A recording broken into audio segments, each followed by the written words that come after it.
Сәлем қыздар, қалайсыздар? Бүгін сіздермен осындай баскиімді тоқып үйренетін боламыз. Тоқылу жолы өте оңай. Біз бүгін спицтермен тоқып үйренетін боламыз.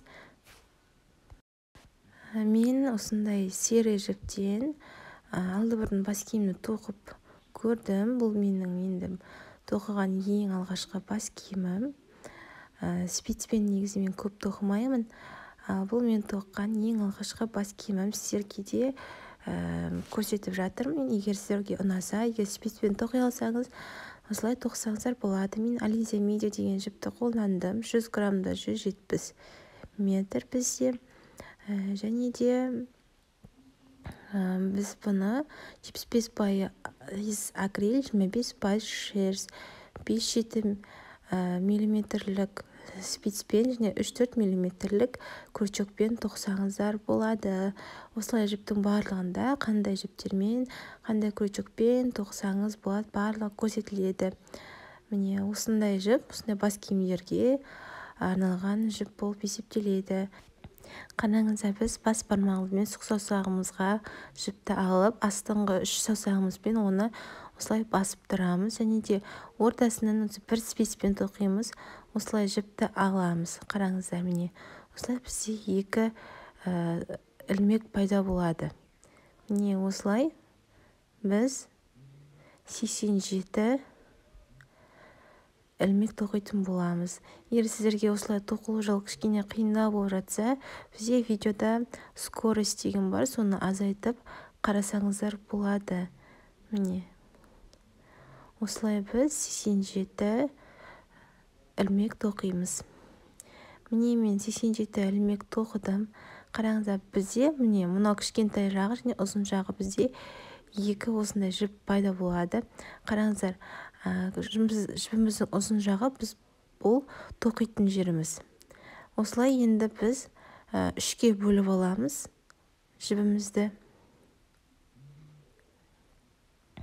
2-ге бөлсеңіздер де болады, өзіңізге ыңғайлы болғанына қарай. Қазір біз осы 2-нің арасын қосатын боламыз. 2 жібіміздің арасын қосып дөңгелек істейміз қазір. Араларын жақындатып аламыз осылай.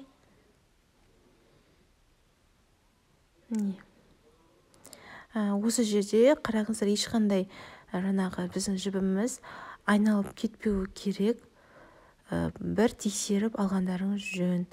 Төменгі жағы айналмай, барлығы бір ретінде тұруы керек. Қараңыздар, енді біз міне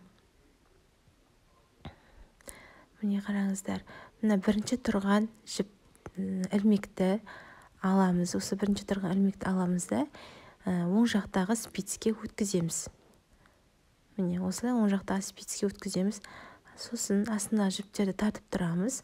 Сосын оң жақтағы спицтің міне екінші тұрған ілмекті бірінші тұрған ілмектің үстіне жібереміз. Осылай қосатын боламыз. Ары қарай жібереміз. Міне.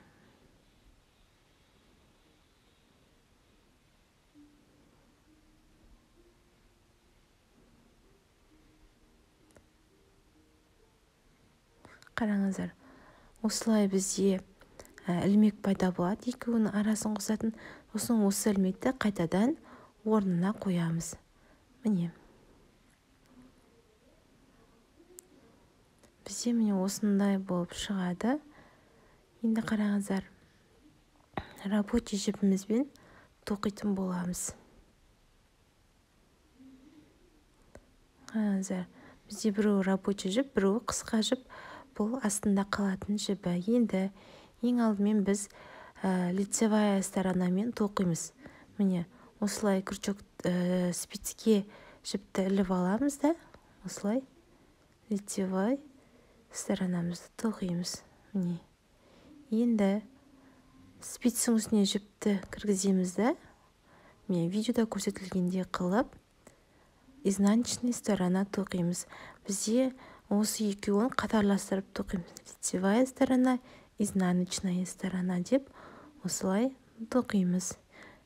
егер сізге тоқу қиындау болса, скорость деген батырманы басып, оның жылдамдығын азайтсаңыздар немесе көбейтсеңіздер де болады. Міне осылай тоқисыздар соңына дейін. Лицевая сторона, изнаночная сторона. Мен енді спицпен енді жақында осылай тоқып бастадым, оған дейін крючокпен тоқитын едім. Ол себепті егер қателіктер болып жатса, айтарсыздар. Қараңыздар, тағы осылай біз соңына дейін тоқимыз. Міне айналдырып, қайтадан әкелеміз. Міне қараңыздар, мен бір рядты осылай тоқыдым. Енді міне осы жерге өздеріңіз маркермен іліп қойсаңыздар да болады. Менде өзімде маркер болған жоқ. Қараңыздар, бізде лицевой сторонамен басталды жібіміз. Тап екінші рядта лицевойдың үстіне лицевой, изнаночныйдың үстіне изнаночный қылып тоқитын боламыз. Міне қараңыздар, лицевой, лицевая сторона, изнаночная сторона деп осылай кезектестіріп тоқи бересіздер. Осылай өздеріңіздің қалаған размеріңізге дейін, биіктікке дейін тоқсаңыздар болады.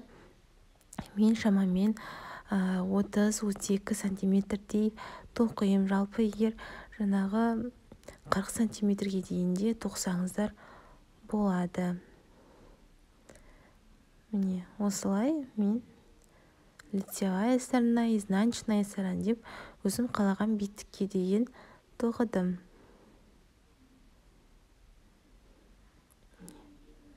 Міне бізде узор уже жайлап шығып жатыр. Міне осындай узор шығады бізде. Қараңыздар. Тағы осылай соңына дейін өзіңіз қалған биіктікке дейін тоқи беретін боласыздар.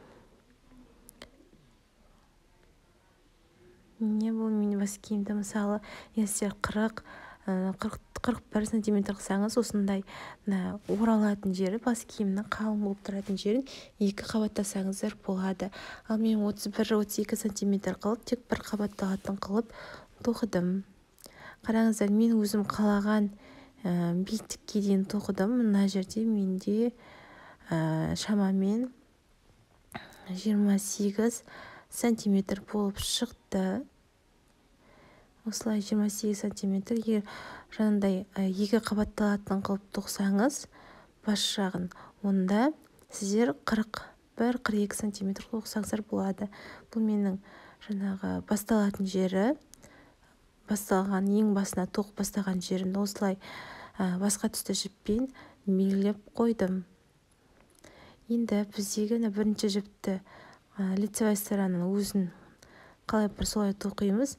Енді келесі жерін біз уже қысқартып бастайтын боламыз. Міне біз изнаночный сторонаны кішкене бұлай орнын ауыстырып тоқимыз. Чтобы мына лицевая сторона екеуінің жібі бір бағытта қарап тұру үшін. Осы екеуін бірге лицевоймен осылай тоқимыз. Міне. Мынанда изнаночный тап осылай ауыстырамыз да. Міне лицевая екеуін бірге қосып, лицевая сторонамен осылай тоқимыз. Қараңыздар, бізде осылай бас киіміміз қысқарады. Лицевая, изнаночная екеуін бірге осылай қосып, лицевая сторонамен тоқимыз. Осылай біздің бас киіміміз жайлап қысқарады. Осылай өздеріңіз қалағандай соңына дейін тоқисыздар.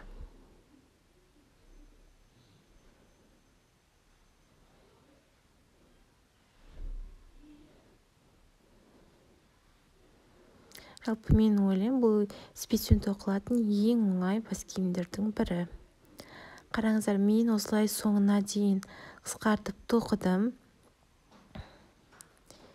Енді біз міне барлығын лицевая сторонаның ешқандай қысқартпай өзін осылай тоқып шығамыз. 5 ряд осылай тоқисыздар.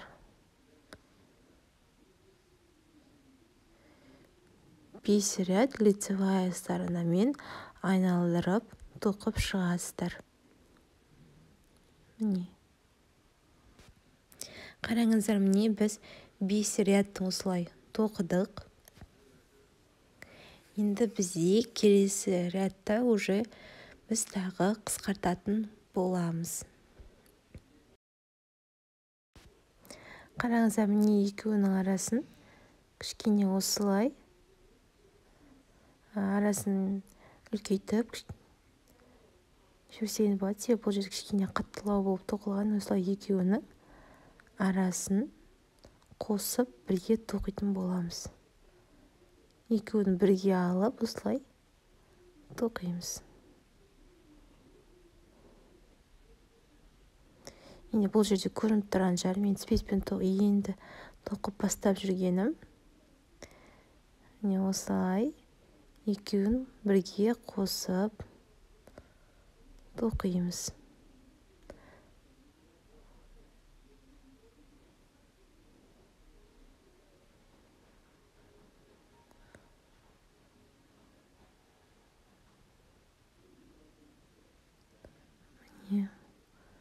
Осылай тағы бір ряд қысқартып соңына дейін тоқисыздар.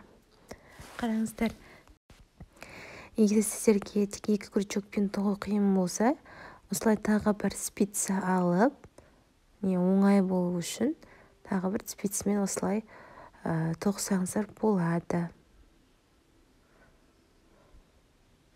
Мен өзім басқа спицтерді алып қолдандым.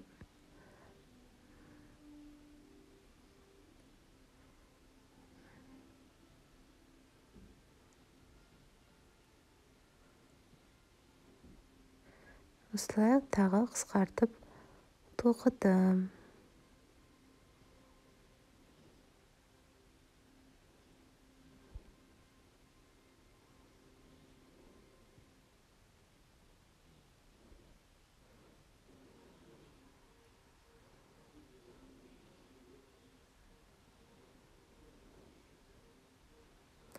Міне қараңыздар, осылай қысқартып тоқсаңыздар болады.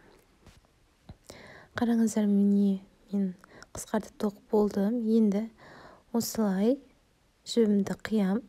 Осы жерге тоқымға арналған инені алып кіргіземіз.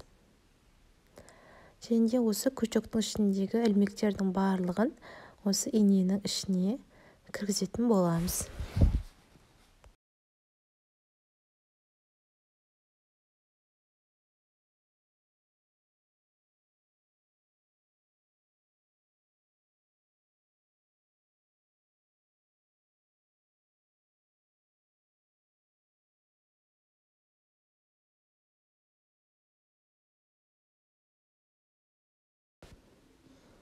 Қараңыздар, осылай барлық ілмектерді иненің ішіне кіргізіп шықтым.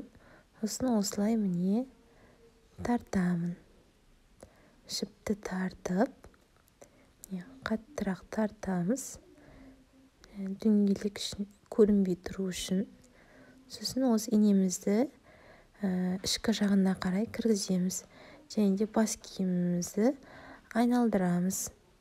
Теріс жағына қарай айналдырамыз.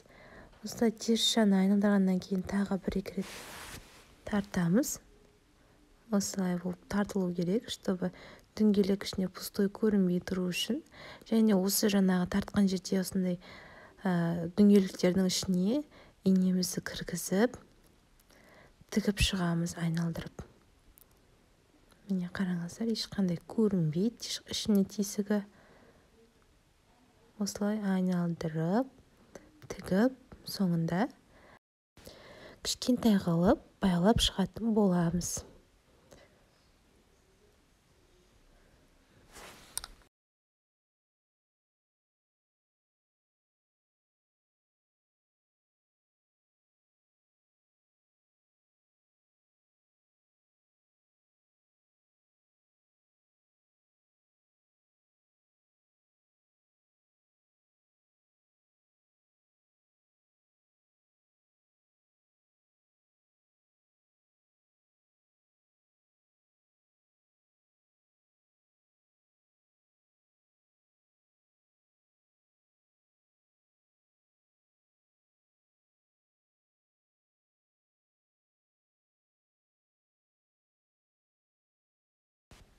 Қараңыздар, міне жоғары жағын болдық.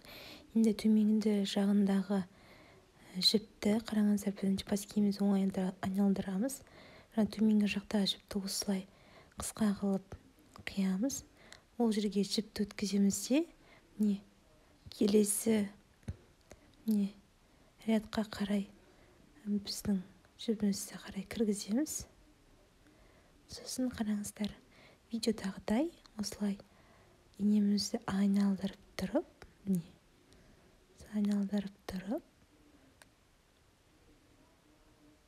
инемізді кіргізіп, осының арасына жібімізді кіргіземіз. Осы кезде біздің жібіміз тіптен байқалмай тұрады. Міне осылай болып шығады. Және керемшен осылай қиып тастайсыздар. Осылай біздің бас киіміміз аяқталды. Сіздерге ұнады деген ойдамын. Өте оңай, ешқандай қиындығы жоқ.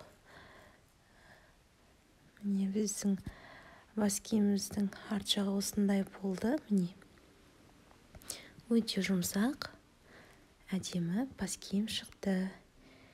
Егер видео сіздерге ұнаса, лайк басып, комментария жазып, мені қолдауларыңызды сұраймын. Сіздерге көп рахмет. Подписаться етіп, комментария жазуды ұмытпаңыздар. Сау болыңыздар.